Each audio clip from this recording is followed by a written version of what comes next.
Hello students, welcome back to the channel CPL by DA2 अकॅडमीच्या आणखी एका brand new व्हिडिओमध्ये मी प्रसाद सर तुमच्यापैकी प्रत्येकांचं स्वागत करतोय. आज आपलं सीपीएलचा डे नंबर 3 आहे. डे नंबर 3 मध्ये आपण डिस्कस करणार आहोत novel to sir with love. आता ही नॉवेल कशा पद्धतीने क्वेश्चन्स विचारले जातात, आन्सर कसं कसं लिहायचं, काय काय नाही, सर्व गोष्टी या व्हिडिओमध्ये आपल्याला डिस्कस करायचे आहेत. मॅक्सिमम मुलांची एव्हरी इयर रिक्वायरमेंट येते की सर माझं इंग्लिश परफेक्ट नाहीये, मला असं काहीतरी एखादा एक पॅरेग्राफ सांगा की जे मी त्या चॅप्टर मधलं नॉवेल मधलं कोणताही प्रश्न येऊ दे मी तिथे ते लिहीन आणि मला 4 पैकी 4 मार्क 3 मार्क पडतील. खरंच असं पॉसिबल आहे का? यस, असं पॉसिबल आहे. आपल्याजवळ अशा पद्धतीनं उत्तर क्रिएट करून ठेवलेलं आहे नॉवेलचं की त्या चॅप्टर मधील प्लॉट येऊ दे, थीम येऊ दे, ट्विस्ट येऊ दे, कॅरेक्टर स्केच येऊ दे, काहीही येऊ दे, टू सर विथ लव या नॉवेल मधला प्लॉट, ट्विस्ट, कॅरेक्टर स्केच येऊ दे, काही येऊ दे, मी जे सांगितलं तेवढं जरी लिहाल ऑटोमॅटिकली तुम्हाला 4 मार्क्स पडतील. First of all extra information जाणून घेण्याच्या अगोदर फर्स्ट ऑफ ऑल हे काही क्वेश्चन्स चेक करा. हे या नॉवेलवर आतापर्यंत विचारण्यात आलेले आहेत. जसं की प्रत्येक नॉवेलवर एव्हरी इयर 2 क्वेश्चन्स येतात. नॉवेल नंबर सेकंड, थर्ड आणि फोर्थ वर. तर हे 2024 बोर्डाला आलेले प्रश्न आहेत जे तुम्ही ऍट दिस मोमेंट बघताय. आणि paper presentation bye DA2 academy असं जर तुम्ही युट्यूबला सर्च कराल तर तिथं तुम्हाला आपल्या क्लास मार्फत जे विद्यार्थ्यांनी सॉल्व्ह केलेले पेपर्स आहेत, ज्यांना इंग्लिशमध्ये 100 पैकी 85, 88, 90 मार्क्स पडलेले आहेत, त्या सर्व पेपर्सचे आन्सर्स तिथं दिलेले आहेत. तुम्हाला एक्झॅक्ट बोर्ड्स 2024 चा पेपर तुम्ही माझ्या बॅक साईडला बघताय. बोर्ड्सच्या प्रश्नपत्रिकेमध्ये जो प्रश्न क्रमांक 4 असतो, व्यवस्थित चेक करा. Question number 4, just 1 second, sorry, section number 4 question number 5 हा पूर्णपणे असतो नॉवेलशी रिलेटेड. आता ऑलरेडी आपलं डिस्कशन झालेलं आहे आणि या सेक्शन 5 मध्ये सेक्शन 4 आणि क्वेश्चन नंबर 5 मध्ये जो बी प्रश्न असतो हा कंपल्सरी असतो टू सर विथ लव या नॉवेलवर. आणि इथं कंपल्सरी 2 प्रश्न तुम्हाला देण्यात येतात आणि ते प्रश्न 2-2 मार्कासाठी असतात. आता हे 2-2 मार्कसाठी कशा पद्धतीने लिहायचं, काय आन्सर लिहायचं, काय नाही, हे आपल्याला आजच्या व्हिडिओमध्ये डिस्कस करायचं आहे. आता हे जे 2 प्रश्न आहेत, write a character sketch of narrator ER Brathwaite.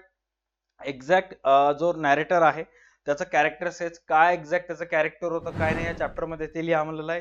त्यानंतर consider student teacher relationship as one of the theme of to sir with love. To sir with love या नॉवेल मध्ये स्टुडंट आणि टीचरशी रिलेटेड जे संबंध होतं एका विद्यार्थ्याचा आणि एका शिक्षकांचा, त्याविषयी थोडंफार माहिती लिहा असं म्हणण्यात आलेलं आहे. त्यानंतर याच नॉवेलशी रिलेटेड जर तुम्ही 2022 मध्ये विचारलेले प्रश्न बघताल तर हे 2 प्रश्न 2022 बोर्डामध्ये विचारण्यात आले होते. ओके, तर आता आपण अशा पद्धतीने आन्सर लिहायचा आहे की आपल्याला तिथं 4 पैकी 4 मार्क पडतील. आता हा व्हिडिओ जेवढेही विद्यार्थी बघत आहेत त्या विद्यार्थ्याचे 2 गट असतील. नंबर फर्स्ट, जे प्रॉपरली अभ्यास करत आहेत आणि त्यांना एकदम असं नाही की काही रट्टा मारून लिहायचं नाही, सर मला प्रॉपर पद्धतीने पेपर प्रेझेंटेशन करायचं आहे. सुरुवातीला 15 ते 20 मिनिट मी त्यांच्यासाठी व्यवस्थित सांगेन कशा पद्धतीने लिहायचं काय नाही ते. अँड त्याच्यानंतर शेवटी सर्वसामान्य जनरल कोटासाठी ज्यांना काहीच अभ्यास झाला नाही बट त्यांना सुद्धा 4 पैकी 3 मार्क पाहिजे. दोघाही स्टुडंट कडून अपेक्षित असेल, सर्वात पहिला नीट लक्ष द्या, ज्यांना प्रॉपर स्टडी करून मार्क्स घ्यायचे, इथे लिहितो मी, प्रॉपर स्टडी करून ज्यांना मार्क घ्यायचे त्यांच्यासाठी आणि एक सर्वसामान्य नागरिक. ओके, आता या दोन्ही विद्यार्थ्यांसाठी सूचना आहे. ज्यांना प्रॉपर स्टडी करून मार्क घ्यायचा आहे त्यांनी सर्वात पहिला ही नॉवेल जी एक आहे हे पूर्णपणे वाचून घ्यावी. Right, read read. सर आता एकीकडे इंग्लिश मध्ये आणि एकीकडे मराठीमध्ये काय लिहिलं? साधं सिंपल आहे. आपल्या DA2 अकॅडमीचा जो 100 रुपीजचा नोट्स एक्सपर्ट कोर्स आहे त्याच्यामध्ये आपण या पूर्ण चॅप्टरचा एक PDF टाकलेला आहे जिथं ही नॉवेल तुम्हाला इंग्लिश मधून तर अवेलेबल आहेच आहे, साइड बाय साइड ज्यांना ही नॉवेल मराठीमधून वाचायचं आहे, समजून घ्यायचं की बाबा एक्झॅक्ट नॉवेल मध्ये काय काय सांगितलेलं आहे, काय काय नाही, त्यांनी ही नॉवेल मराठीतून वाचून घ्यायची आहे. म्हणजे जे सर्वसामान्य नागरिक आहेत त्यांनी ही नॉवेल मराठीमधून वाचून घ्यायचं एक वेळेस, आणि ज्यांना प्रॉपर पद्धतीने अभ्यास करायचा आहे ते इंग्लिश मधून वाचून घ्यायचं. मी जर तुमच्या ठिकाणी राहिला असतं तर इज्जतीत शिस्त मी मराठीमधून वाचून घेऊन नॉवेल कव्हर केली असती, जास्त इंग्लिशच्या वाटेला गेलं नसतं. हा पहिला पॉइंट. दुसरा आणि सर्वात महत्वाचा, पूर्णपणे नॉवेल समजून घेतल्यानंतर फाइंड आउट करायचे की नॉवेल मध्ये काय काय झालेलं आहे, काय काय नाही. जसं तुम्ही एखादी एक मूवी बघून येता, मूवी बघून आल्यानंतर ते तुम्हाला त्याच्यातले झालेले ऍक्शन सीन्स लक्षात येत असतील, किंवा फायटिंग सीन, किंवा एखादा एक रोमॅन्टिक सीन आठवत असेल किंवा असे कोणतं ते एक सिनेमॅटिक सीन वगैरे आठवत असेल ज्याच्यामुळे एकदमच तुम्ही असं शॉक झाला असाल, त्याच पद्धतीनं तुम्हाला ह्या नॉवेल मधले सगळे कॅरेक्टर्स, काय घडलं काय नाही, जसं एखादी गोष्ट वाचल्यानंतर तुमच्या माइंड मध्ये विजन्स येतात ना, ते आठवण्याचा प्रयत्न करायचा. ह्या सर्व प्रोसिजर साठी मॅक्स टू मॅक्स 1 घंट्याचा टाइम द्यायचा. ओके. त्याच्यानंतर तुम्हाला स्टार्ट करायचं आहे प्रॉपर स्टडी, जे की मी तुम्हाला सांगणार आहे. बघा, टू सर विथ लव ही जे सेमी ऑटोबायोग्राफिकल नॉव्हल आहे, जी की कोणामार्फत लिहिण्यात आलेली आहे, E.R. ब्रेथवेट मार्फत लिहिण्यात आलेली आहे. 1959 साली पब्लिश करण्यात आली होती. आता समटाइम्स तुम्हाला या चॅप्टरच्या प्लॉट समरीवर क्वेश्चन्स विचारतात, किंवा समटाइम थीम्स वर प्रश्न विचारतात, और समटाइम्स लेगसी बद्दल माहिती विचारण्यात येते. तर जेव्हा जेव्हा प्लॉट समरी स्पष्ट करा म्हणून येते, explain the plot summary of to sir with love, असं प्लॉटशी रिलेटेड क्वेश्चन्स येतात, त्यावेळेस ही एवढी इन्फॉर्मेशन मॅटर करते तिथं. नॉवेलचं तुम्हाला एक प्लस पॉइंट आहे की नॉवेलवर तुम्हाला काही ग्रामॅटिकल क्वेश्चन्स किंवा जसं पॅसेजवर येतात तसं काही येत नाही. नॉर्मल 2 प्रश्न येतात ते तिथे तुम्हाला लिहायचे असतात, राईट. त्यानंतर समटाइम्स कॅरेक्टर अनालिसिस वर प्रश्न येतात की बाबा एक्झॅक्ट ह्याच्यामध्ये जे कॅरेक्टर्स दिलेले आहेत त्याच्याबद्दल विश्लेषण करा. सर्वात पहिलं कॅरेक्टर कोणाचं आहे? E.R. ब्रेथवेटचा आहे, जो की प्रोटोगॉनिस्ट असतात. तर जेव्हा जेव्हा त्या नॉवेल मधले कॅरेक्टर स्पष्ट करा म्हणून येतात, तर सर्वात पहिला जर explain the character of E.R. Braithwaite, जे की तुम्ही बघू शकता 2024 ला आलेला आहे. काय प्रश्न आलेला आहे? Write a character sketch of narrator E.R. Braithwaite in to sir with love. त्यांचं एक्झॅक्ट कॅरेक्टर कशा पद्धतीचं होतं, तर एक्सपेक्टेड आन्सर जे आहे ते एवढंच आहे. ते एक हायली एज्युकेटेड होते, ब्लॅक इंजिनियर होते, कृष्णवर्णीय होते, who becomes a teacher by necessity, represents patience, dignity and perseverance, right. त्यानंतर काय सांगण्यात आलेलं आहे? Faces overt and subtle racism in London but chooses to overcome it by focusing on personal growth and helping others. आता racism म्हणजेच काय सांगतो. जर तुम्ही एखाद्या व्यक्तीला त्याच्या रंगावरून, त्याच्या कलर वरून जर तुम्ही जज करत असाल, जसं की USA मध्ये मागच्या अनेक वर्षापासून रेसिझम बद्दल खूप चालू आहे. जसं भारतामध्ये 2 जातीबद्दल वाद असतो, तसं USA मध्ये मॅक्सिमम लोक ख्रिश्चन आहेत आणि ते गोऱ्या असतात, चमडी गोरी असते त्यांची, आणि तिथले काही आफ्रिकन, वेस्ट इंडिज असे जे लोक असतात ते तिथे आलेले असतात आणि ते ब्लॅक असतात, बरोबर आहे, काळे वगैरे असतात. तर जे गोरे लोक आहेत ते काळ्यांना चिडवायचे त्यांच्या रंगावरून, त्यांच्या ह्याच्यावरून. म्हणजे आपल्याकडे जसं पूर्वी होत होतं ना, तसं त्यांच्याकडे सुद्धा रंगावरून होत होतं. तर E.R. ब्रेथवेट एक अशाच कृष्णवर्णीय लोक होते. आपल्या मराठीमध्ये हे जे ब्लॅक कलरचे लोक असतात त्यांना कृष्णवर्णीय म्हणतात आणि गौरवर्णीय म्हणतात, असे 2 नावं दिलेले आहेत. हे अशा प्रकारचे त्यांनी फेसेस रेसिझम फेस केलं, म्हणजे त्यांना चिडवत वगैरे होते. नॉवेल वाचल्यानंतर तुम्हाला समजून जाईल, जे की एक कॅरेक्टर आहे E.R. ब्रेथवेटचं. त्याच्यानंतर मे बी यावर्षी येऊ शकते स्टुडंटचं कॅरेक्टर स्केच. त्यानंतर मिस्टर डेल एव्हान्स जे त्याच्यामध्ये होते. त्यानंतर गिलियन चं कॅरेक्टर स्केच करा म्हणून येईल. तर ज्या वेळेस तुम्हाला E.R. ब्रेथवेटचं जर यावर्षी झालेलंच आहे, अपार्ट फ्रॉम दॅट 3 आहेत, तर ह्या तिन्ही बद्दल जर माहिती आली किंवा विचारण्यात आलं, तर कंपल्सरी हे एवढं तुम्हाला त्याच्यामध्ये असायलाच पाहिजे. सर असं कसं आम्हाला लक्षात येईल? आता ऑब्व्हियसली जर तुम्ही प्रॉपर पद्धतीनं अभ्यास करणार असाल तर कॅरेक्टर स्केच मध्ये तुम्हाला एवढ्या गोष्टी माहित पाहिजे.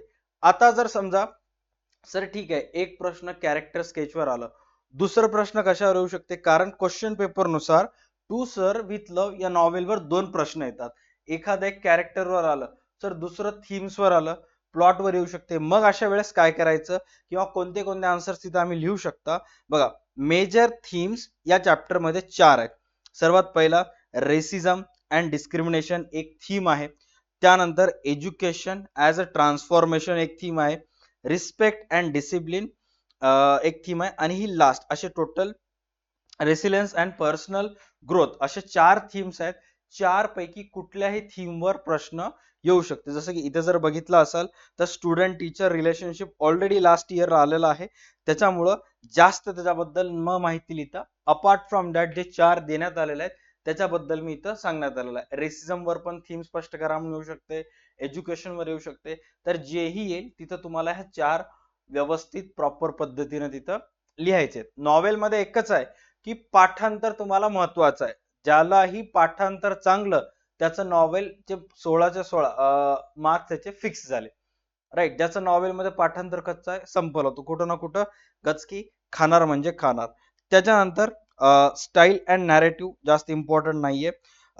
त्याच्यानंतर सर्वात महत्वाचं हे काही छोटे छोटे पॉइंट्स आहेत, ज्यांचा अभ्यास झालेला आहे त्यांना हे पॉइंट्स लक्षात येतील. जसं की या नॉवेल मधले की मोमेंट्स कोणते कोणते आहेत, जे की जसं की असतं ना की पिक्चर मध्ये टर्निंग मोमेंट असेल, टर्निंग पॉइंट असेल, किंवा एखाद्या एखाद्या मोमेंटला एखादा गुंडा वगैरे मरतो, राईट, क्लायमॅक्स सीन त्याला जसं आपण म्हणतो, तसं या नॉवेल मध्ये arrival at Greenslade school हा एक की मोमेंट आहे. The turning point, the class outing and graduation ceremony या पूर्ण नॉवेल मधले असे 4 घटना आहेत की जिथं येऊन ती नॉवेल जी आहे ते काही ना काही ट्विस्ट होत आहे. त्यामुळेच मी तुम्हाला सांगितलेलं आहे की बाबा हे सर्व पाठांतर करण्या अगोदर एक वेळेस नॉवेल प्रॉपर पद्धतीने वाचून घ्यायची. ओके, त्याच्यानंतर सर्वात इम्पॉर्टंट आहे ते म्हणजे व्यवस्थित चेक करा की या वर्षी कोणते कोणते क्वेश्चन्स विचारल्या जाऊ शकतात. जसं मागच्या वर्षी जे 2 प्रश्न आले होते, अपार्ट फ्रॉम दॅट या वर्षी मी 4 क्वेश्चन्स तुम्हाला देईन या नॉवेल मधले, जे तुम्हाला व्यवस्थित अभ्यास करायचे आहेत. कोणते कोणते क्वेश्चन्स आहेत चेक करा. सर्वात पहिला प्रश्न आहे, discuss the challenges faced by ER Braithwaite as a black teacher in East London school. जो ER ब्रेथवेट आहे, जे नॅरेटर आहेत, त्याने कोणते कोणते चॅलेंजेस फेस केले चेक करा. सर्वात पहिलं त्याचा आन्सर काय सांगण्यात आलेला आहे, Braithwaite faces over racism specially when searching for jobs and subtle prejudice in his daily interactions. म्हणजे जेव्हा त्याला जॉब चालू होतं तर प्रत्येक जण त्याला जॉब मिळत नाही, कारण तो ब्लॅक आहे, काळा आहे असं म्हणून त्याला रेसिझमचा त्याला सामना करावा लागला. त्यामुळे त्याला not only in jobs but also daily life मध्ये सुद्धा त्याला रेसिझम फेस करावं लागलं. त्याच्यानंतर at Greenslade school he encounters a group of unruly disrespectful students. आणि जेव्हा तो ग्रीन स्लेट स्कूल मध्ये ऍज अ टीचर म्हणून गेला, तिथे सुद्धा त्याला काही स्टुडंट मार्फत हे काही गोष्टी फेस करावं लागले. द चॅलेंजेस इन्क्लूड, आणि कोणते कोणते चॅलेंजेस त्याला फेस करावं लागले, ओव्हरकमिंग रेसिजल स्टेरिओटाइप्स, त्यानंतर gaining the trust and respect of students who are hostile towards authority figures. आणि असे काही स्टुडंट्स त्याच्या स्कूलमध्ये वगैरे होते, त्या स्टुडंट्सचं विश्वास जिंकण्यासाठी, त्यांचं मन जिंकण्यासाठी त्याला तिथं स्ट्रगल करावं लागलं. त्याच्यानंतर adapting to teaching in culturally diverse economically deprived environment. आणि अशा ठिकाणी टीचिंग करणं की तिचं कल्चर जो आहे तो एकदम उलटा आहे, आणि इकॉनॉमिकली जर पाहायला गेलं तर डिप्राइव्ड इन्व्हायरमेंट आहे, पैशाशी रिलेटेड थोडंसं वातावरण आहे, ते थोडंसं वेगळंच वातावरण होतं. हे असे काही चॅलेंजेस त्याला फेस करावं लागले. ओके, त्याच्यानंतर दुसरा कोणता क्वेश्चन येऊ शकतो, teaching philosophy and it's impact. त्यांना फिलॉसॉफी शिकवत असताना त्याचा इम्पॅक्ट कसं कसं पडला काय नाही याच्यावर सुद्धा प्रश्न येऊ शकतात. तर ते प्रश्नाचा आन्सर एवढंच लिहायचं आहे, ह्याच्यापेक्षा जास्त पाठ करायचं नाही. हे सर्व गोष्टी त्या विद्यार्थ्यांसाठी आहेत ज्यांना proper cut to cut English मध्ये 90 मार्क घ्यायचे. ओके, सर्वसामान्य जनता वाट बघा, यायलो एक मिनिट थांबा. त्यानंतर role and respect in relationship, जे की याचं उत्तर सुद्धा तुम्ही तेच लिहू शकता. Consider the student teacher relationship as one of the theme of to sir इथलं. तर तिथं तुम्ही हे आन्सर ॲज इट इज तिथं चिटकून टाकू शकता. काय लिहिलेलं आहे चेक करा. Respect a central to the novel Braithwaite insist that student addresses each other formally fostering mutual respect. आता बघा, नॉवेलचा आन्सर्स लिहित असताना तुम्हाला सुद्धा सुरुवात एक प्रस्तावनानुसार करावं लागते. ते सुरुवात कसं करायचं मी सांगेन, बट जेव्हा तुम्ही once with you finish with प्रस्तावना, इंट्रोडक्शन तुमचं संपेल, त्याच्यानंतर हे पॉइंट्स तिथं कंपल्सरी लिहायला पाहिजे. असं नाही की फक्त एवढंच लिहून येतात. ओके. त्यानंतर ट्रान्सफॉर्मेशन अँड रेसिलियन्स बद्दल एक क्वेश्चन आहे. Significance of a graduation ceremony. Graduation ceremony बद्दल तुम्हाला थोडीशी इन्फॉर्मेशन लिहायची होती, ते तुम्हाला इथं सांगितलेलं आहे. ओके. तर हे 5 क्वेश्चन्स महत्वाचे आहेत, जे यावर्षी 2025 बोर्डाला येण्याचे चान्सेस जास्त आहेत. 2600 कोणते असतील, 2700 कोणते असतील, त्यावेळेस तुम्ही बिग बुल बॅच किंवा सीपीएल जॉईन करा. त्यावेळेस मी तुम्हाला डेफिनेटली सांगेन. ओके. त्याच्यानंतर सर्वात इम्पॉर्टंट ते म्हणजे ॲज अ आन्सर. आता बघा, नॉवेलचे 2 प्रश्न येतात. जसं की तुम्ही बघायला बॅक साईडला टू सर विथ लव ही नॉवेल तुम्हाला दिसायली. पहिला प्रश्न आणि दुसरा प्रश्न असे 2 प्रश्न आहेत. ओके. असं एखादं एक आन्सर आहे का? असं काही सर तुमच्याजवळ आहे का, जेणेकरून कोणताही प्रश्न येऊ दे, आम्ही त्या प्रश्न न बघता डायरेक्ट उत्तर लिहायला चालू करणार आणि आम्हाला मार्क मिळणार, असं काही आहे का? काय सांगायला नीट लक्ष द्या. सर असं काही तुमच्याकडे आन्सर आहे का, की जिथं ह्या दोन्ही प्रश्नाचं उत्तर, प्रश्न काय आहेत मॅटर करत नाही, डायरेक्ट तुम्ही दिलेली माहिती आम्ही तिथे जाऊन लिहिणार आणि आम्हाला 4 पैकी 4 मार्क मिळणार, असं काही एखादा कंटेंट आहे का? यस, डेफिनेटली आहे. चेक करा. तुम्ही अशा पद्धतीने तिथं लिहू शकता. ही एवढी माहिती तिथं ॲज इट इज तुम्हाला छापून टाकायचं. ह्याच्यामध्ये इंट्रोडक्शन आलं, कन्क्लुजन आलं आणि पूर्ण माहिती आली. बघा, सर्वात पहिले काय सांगण्यात आलेलं आहे, general answer framework for to sir with love. आता टू सर विथ लव वर पहिला प्रश्न कोणतेही असू दे, हे एवढं तुम्हाला माहिती तिथं लिहून टाकायची. सुरुवात ER ब्रेथवेट पासून करायचं आणि शेवट जे आहे ते चॅलेंजेसला येऊन तुमचं संपेल. आता हे लिहित असताना बघा, प्रश्न तर वेगवेगळ्या फिरून देत असतात, राईट. तर काही काही पॉइंट असे आहेत की लिहित असताना त्याच्या खाली अंडरलाईन करायचं. उदाहरणार्थ बघा काय सांगण्यात आलेलं आहे. समजा प्रश्न कॅरेक्टर स्केचवर येऊ शकते, राईट. त्यानंतर थीम बेस्ड क्वेश्चन येऊ शकते, कोणतेही येऊ शकतात, राईट. त्यानंतर चेंज और इम्पॅक्ट, कशा पद्धतीचा प्रभाव पडला काय नाही.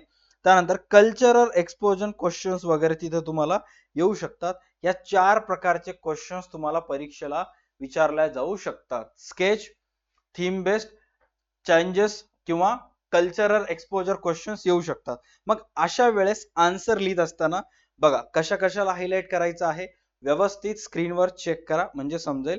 समजा क्वेश्चन जर, नीट फोकस करा, प्रश्न जर कॅरेक्टर स्केचवर आलं तर या पॅसेजमध्ये जे तुम्हाला स्क्रीनवर ऍट दिस मोमेंट दिसेल आहे, या पॅसेजमध्ये ब्रेथवेटचे जे क्वालिटीज आहेत, सच ॲज परसिव्हरन्स, एम्पथी, अडॅप्टेबिलिटी, हे काही शब्द आहेत. या शब्दाखाली तुम्हाला अंडरलाईन करायचं आहे, जे की या पॅरेग्राफ मध्ये सांगण्यात आलेलं आहे, राईट. या पॅरेग्राफ मध्ये कुठं ना कुठं ते शब्द असतील, तिथं तुम्हाला त्या शब्दाखाली अंडरलाईन करायचं आहे, तिथं जास्तीत जास्त तुम्हाला फोकस द्यायचं आहे. त्याच्यानंतर नेक्स्ट सांगण्यात आलेलं आहे थीम बेस्ड क्वेश्चन. तर तुम्हाला अंडरलाईन करायचं आहे म्युच्युअल रिस्पेक्ट खाली, किंवा द पॉवर ऑफ एज्युकेशन और इम्पॅक्ट ऑफ रेशियल प्रेज्युडाइस वर तुम्हाला अंडरलाईन करायचं आहे, राईट. कळालं? हा झाला पहिला प्रश्न आणि याचं उत्तर तुम्ही अंडरलाईन केला न केला मॅटर करत नाही, सब as it is question number टाकून तुम्ही एवढं जरी लिहिलं, गॅरंटीड सांगतो त्याला कंपल्सरीली 2 पैकी त्यांना 1.5 तर मार्क देणार म्हणजे देणार. 101% चॅलेंजेस आहेत. तुम्ही कोणत्याही तुमच्या वर्गातल्या इंग्लिशच्या टीचरला सुद्धा नेऊन दाखवा की सर ह्या प्रश्नाचं उत्तर मी अशा पद्धतीने लिहिलेलं आहे, चालेल का? आता खाऊट असेल तर त्यांना म्हणणार नाही नाही जमणार नाही. किंवा एखादा एक टीचर आपल्या स्ट्रीम बघितला, ओके, आणि मग त्याला कळालं की हा याने DA2च्या स्ट्रीमवर बघून आलेला आहे, ह्याला आपण नाव म्हणा, असं जर असेल तर नाही. बट एखादा एक टीचर असेल ज्याला आपल्या चॅनल बद्दल काहीच माहित नाहीये आणि तुम्ही जर त्याला नेऊन दाखवलं तर डेफिनेटली तो याला 2 पैकी तुम्हाला 1.5 किंवा 2 मार्क्स देणार. ह्याच्यामध्ये सर्वच गोष्टी कव्हर झालेल्या आहेत. ओके. आता हा झाला पहिल्या प्रश्नाचं उत्तर. ओके. सर 2 प्रश्न येतात, मग दुसऱ्या प्रश्नाचं उत्तर काय? दुसऱ्या प्रश्नामध्ये सुद्धा तुम्हाला अशाच पद्धतीने लिहायचं आहे, बट त्याचे थोडंसं मी आहे थोडे शब्दरचना वगैरे चेंज केलेली आहे आणि तुम्हाला काही अशा पद्धतीने लिहायचे. म्हणजे या पूर्ण लेक्चरचं या व्हिडिओचं कन्क्लुजन जर शॉर्ट मध्ये काढायचं असेल तर सर्वात पहिला हा दुसऱ्याचा आन्सर हा एवढा तुम्हाला लिहायचा आहे. त्याच्यानंतर या पहिल्याचा आन्सर एवढं लिहायचं. नॉवेल मध्ये एकच गोष्ट आहे, स्टोरी समजून कसं घेता तुम्ही, त्यानंतर किती पाठ राहते आणि लिहिता किती. त्यामुळं स्टोरी समजण्यासाठी तुम्हाला मराठीतून वाचून घ्या म्हणलेलं आहे. पाठांतर करण्याची ताकद तुमच्यामध्ये आहे, तुम्ही करू शकता. एकदा पाठांतर झालं लिहायला काहीच प्रॉब्लेम नाही. त्यामुळे तुमच्याकडे 24 आवर्सचा टाइम आहे. जेव्हा आपली आता नेक्स्ट एक्झाम होईल त्या एक्झामला हा कंपल्सरी येईल. सर्व विद्यार्थ्यांना जेवढेही ऑफलाईनचे स्टुडंट आहेत ॲज वेल ॲज ऑनलाईनचे आहेत त्यांना मी एक क्वेश्चन देईन, तुम्ही कोणतंही लिहा, आन्सर फर्स्ट लिहा और सेकंड लिहा, बट एवढं कंपल्सरी लिहायचं आहे. तुमचे टू सर विथ लव या नॉवेलचे 4 पैकी 4 मार्क फिक्स असतील. All right. पॉसिबिलिटी जास्त असेल की हा व्हिडिओ तुम्ही युट्यूबवर बघत असाल किंवा सीपीएलच्या बॅच मध्ये बघत असाल, अशाच प्रकारचे याच्या व्यतिरिक्त जे 2 नॉवेल्स आहेत, तुम्हाला तर माहितीच आहे तुमच्या पुस्तकामध्ये टोटल जर पाहायला गेलं तर नंबर ऑफ नॉवेल्स किती दिलेले आहेत? 4. 4 पैकी पहिल्या नॉवेलचे तर एमसीक्यू टाइप क्वेश्चन्स येतात, बट राहिलेले जे 2 नॉवेल्स आहेत जसे की around the world in 80 days असेल और द साइन ऑफ 4 असेल, या नॉवेलवर सुद्धा अशाच प्रकारचे आम्ही शॉर्ट मध्ये क्वेश्चन्स काढलेले आहेत. म्हणजे ज्यांना अभ्यास करायचा आहे, बघा आता ज्यांना प्रॉपर पद्धतीने अभ्यास करायचा आहे त्यांच्यासाठी मी हे 5 क्वेश्चन्स दिले होते. राईट, चेक करा. ज्यांना चांगल्या पद्धतीने अभ्यास करायचा त्यांच्यासाठी हे 5 क्वेश्चन आणि त्याचे आन्सर्स दिले होते. बट ज्यांना क्विक झट मागणी पट बिया चुटकी बदाचे पैसे ज्यांना कमवायचे त्यांच्यासाठी शेअर का रास्ता, त्यांच्यासाठी हे क्वेश्चन्स दिलेले आहेत. आणि side by side not only this chapter, फक्त याच चॅप्टरचे नाही तर ह्याला सोडून जे राहिलेले 2 चॅप्टर्स आहेत, नॉवेल्स आहेत, around the world in 80 days आणि द साइन ऑफ 4, या दोनचे सुद्धा व्हिडिओज आणि पीडीएफ ऑलरेडी अवेलेबल झालेले आहेत बिग बुल बॅच मध्ये आणि सीपीएलच्या बॅच मध्ये, ज्याच्यासाठी तुम्हाला प्ले स्टोअरला जाऊन DA2 अकॅडमीचा ॲप डाउनलोड करायचा आहे आणि ॲप डाउनलोड केल्यानंतर ॲपवरून एक तर सीपीएलची किंवा DA2 अकॅडमीची बिग बुल बॅच जॉईन करायची आहे. डिस्क्रिप्शन मध्ये आपल्या क्लासचा तुम्हाला नंबर सुद्धा दिलेला असेल, तिथून तुम्ही कॉल किंवा मेसेज करू शकता. ही आपली सीपीएलची बॅच आहे अँड देन ही आपली बिग बुलची बॅच सुद्धा इथंच तुम्हाला अवेलेबल होऊन जाईल. Just 1 second. ही बिग बुलची बॅच आहे जे की 2025 बोर्डची असेल, 26 बोर्ड, 27 बोर्ड, 28, 29 एव्हरी इयर बोर्डसाठी बॅचेस असतात. राईट, तर त्याच्यामध्ये तुम्हाला मिळून जाईल. पीडीएफ व्यवस्थित बघायचं, डाउनलोड करायचं, पाठांतर करून घ्यायचं. नेक्स्ट व्हिडिओमध्ये आपण आणखी काही गोष्टी याच्याशी रिलेटेड डिस्कस करणार आहोत. Thank you so much. भेटूयात पुढच्या व्हिडिओजमध्ये. फक्त एकच आहे नॉवेलसाठी पाठांतर. पाठांतर चांगलं, विषय संपला. हा, समजून घ्यायचा असेल नॉवेल तुम्हाला बेस्ट ऑप्शन आहे. 100 रुपीजचा कोर्स तुम्हाला तर माहितीच असेल. प्लस ज्या फोल्डर तुम्ही मध्ये हा व्हिडिओ बघताय सीपीएल आणि DA2 अकॅडमीच्या बॅच मध्ये, त्याच फोल्डर मध्ये नॉवेलचं सुद्धा एक फोल्डर दिसेल, चेक करा. Marathi explanation in novel explanation in Marathi म्हणून लिहिलेलं असेल, त्याच्यावर क्लिक करा. ते नॉवेल मराठीतून वाचून घ्या आणि मी दिलेलं एवढं पाठ करा, विषय संपला. All right, done. Thank you so much. भेटूयात पुढच्या व्हिडिओज मध्ये.